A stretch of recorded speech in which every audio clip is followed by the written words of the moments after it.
Praise the Lord. Greetings to you all in the name of our Lord and Savior Jesus Christ. Today's Bible verse, the book of Isaiah chapter 58 verse 11.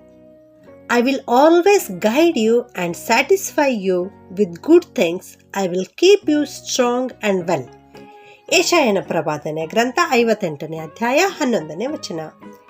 ಯೆಹೋವನು ನಿಮ್ಮನ್ನು ನಿತ್ಯವೂ ನಡೆಸುತ್ತಾ ಮರುಭೂಮಿಯಲ್ಲಿಯೂ ನಿಮ್ಮ ಆತ್ಮವನ್ನು ತೃಪ್ತಿಗೊಳಿಸಿ ನಿಮ್ಮ ಎಲುಬುಗಳನ್ನು ಸಸಾರ ಮಾಡುವನು.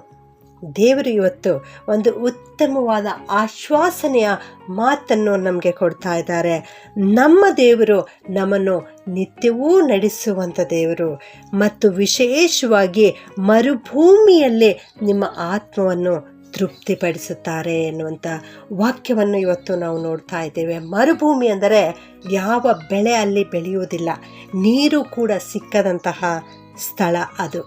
ಇಂಥ ಒಂದು ಸ್ಥಳದಲ್ಲಿ ದೇವರು ಹೇಳ್ತಾ ಇದ್ದಾರೆ, ನಿನ್ನ ಆತ್ಮವನ್ನು ತೃಪ್ತಿಗೊಳಿಸ್ತೇನೆ ಎಂಬುದಾಗಿ. ಅಂದರೆ ನಿನ್ನ ಜೀವಿತದಲ್ಲಿ ಏನೂ ಇಲ್ಲದಂತಹ ಜೀವಿತ, ನಿನ್ನ ಜೀವಿತ ಫಲವಿಲ್ಲದಂಥ ಜೀವಿತ, ನಿನ್ನ ಜೀವಿತ ಆಶೀರ್ವಾದವಿಲ್ಲದಂಥ ಜೀವಿತ ಆಗಿರುವುದಾದರೂ ಕೂಡ ಅಂಥ ಒಂದು ಸಂದರ್ಭದಲ್ಲಿ ನಾನು ನಿನಗೆ ತೃಪ್ತಿಗೊಳಿಸುತ್ತೇನೆ ಅನ್ನೋ ಮಾತನ್ನು ದೇವರು ಇವತ್ತು ನಮಗೆ ತಿಳಿಸಿಕೊಡ್ತಾ ಇದ್ದಾರೆ. ಪ್ರಿಯರೇ, ಕೀರ್ತನೆ 37:19 ನಾವು ನೋಡ್ತೇವೆ, ವಿಪತ್ ಕಾಲದಲ್ಲಿಯೂ ಕೂಡ ಅವರಿಗೆ ಆಶಾಭಂಗವಾಗುವುದಿಲ್ಲ, ಬರಗಾಲದಲ್ಲಿಯೂ ಕೂಡ ಅವರಿಗೆ ಯಾವ ಕೊರತೆ ಇರುವುದಿಲ್ಲ ಎಂಬುದಾಗಿ. ಹೌದು, ನಮ್ಮ ಕರ್ತನು ತನ್ನ ಮಕ್ಕಳನ್ನು ಉತ್ತಮವಾದ ರೀತಿಯಲ್ಲಿ ನಡೆಸುವಂಥ ದೇವರು. ಬರಗಾಲವಿರುವುದಾದರೂ ಕೂಡ ಆತನು ಎಲ್ಲವನ್ನು ಕೊಟ್ಟು ತೃಪ್ತಿಪಡಿಸುವಂಥ ದೇವರು. ಈ ಲೋಕ ಎಲ್ಲ ಕೊರತೆಯಲ್ಲಿದ್ದರೂ ಕೂಡ ತನ್ನ ಮಕ್ಕಳು ತೃಪ್ತಿಯಾಗಿರುವಂತೆ ಅವರನ್ನು ಪೋಷಿಸುವಂಥ ಕರ್ತನು ನಮ್ಮ ಕರ್ತನಾಗಿದ್ದಾನೆ. ಹೌದು, ನಮ್ಮ ಕರ್ತನ ಮಾರ್ಗಗಳು ಆಶ್ಚರ್ಯಕರವಾದ ಮಾರ್ಗಗಳು. ಕರ್ತನು ಬರಗಾಲದಲ್ಲಿ ಅವರ ಜೀವವನ್ನು ಉಳಿಸುವನು ಎಂದು ಕೀರ್ತನೆ 33:19 ನಾವು ನೋಡ್ತೇವೆ. ಸತ್ಯವೇದದಲ್ಲಿ ಒಂದು ಅದ್ಭುತವಾದ ಸಂಭವವನ್ನು ಕರ್ತನು ಬರೆದಿಟ್ಟಿದ್ದಾನೆ ಪ್ರಿಯರೇ.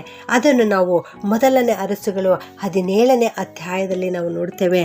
ಅಲ್ಲಿ ಬರಗಾಲ ಬಂದಿತ್ತು, ಅಲ್ಲಿ ಒಬ್ಬ ವಿಧವೆ ಇದ್ದಳು. ಅದು ಚಾರಪ್ತ ಊರಾಗಿತ್ತು. ಆ ಊರಿನಲ್ಲಿರುವ ಆ ಬಡ ವಿಧವೆ ಬರಗಾಲದ ಸಂದರ್ಭದಲ್ಲಿಯೂ ಕೂಡ ಆಕೆ ಕರ್ತನಿಂದ ಪೋಷಿಸಲ್ಪಟ್ಟಳು ಎಂಬುದಾಗಿ ನಾವು ದೇವರ ವಾಕ್ಯದಲ್ಲಿ ನೋಡುತ್ತೇವೆ. ಆಕೆ ಯಾಕೆ ಆ ರೀತಿ ಪೋಷಿಸಲ್ಪಟ್ಟಳಂದರೆ ಅವಳಲ್ಲಿರುವ ಸದ್ಗುಣವೇ ಪ್ರಿಯರೇ. ಆಕೆ ಕರ್ತನ ಸೇವಕರನ್ನು ಉಪಚರಿಸುವಂಥವಳಾಗಿದ್ದಳು.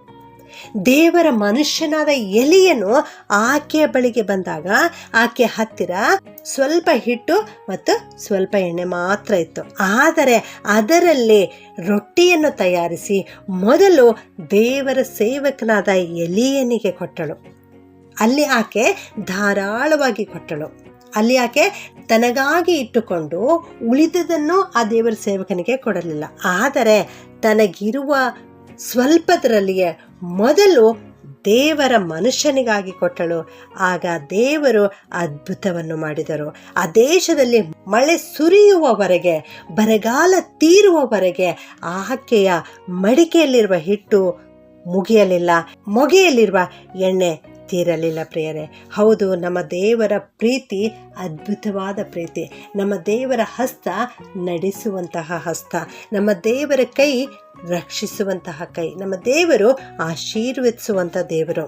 ಇಡೀ ದೇಶವೆಲ್ಲ ಕ್ಷಾಮ ಇತ್ತು, ಆದರೆ ಇವಳಾದರೂ ಕರ್ತನಿಂದ ಪೋಷಿಸಲ್ಪಟ್ಟಳು.